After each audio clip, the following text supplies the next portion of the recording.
गेल्या वर्षी बाप्पा तुला निरोप देताना आपण किती सहज म्हणालो होतो ना, पुढच्या वर्षी लवकर ये. तेव्हा कुणाला माहित होतं त्या लवकरमध्ये एवढं आयुष्य दडलेलं असेल.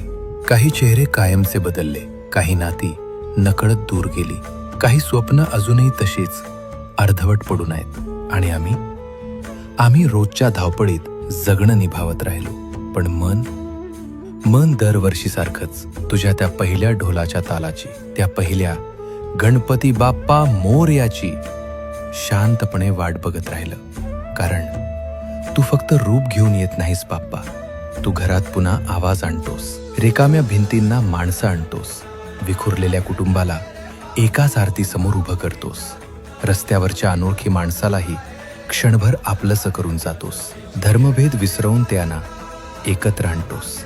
हे गणराया, यावेळेस फक्त घरी नाही तर ज्यांनी वाट पाहणं सोडलंय त्यांच्याही आयुष्यात ये. कारण प्रत्येक वर्षी तू येतोस आणि आम्हाला पुन्हा एकदा आशा ठेवायला शिकवून जातोस.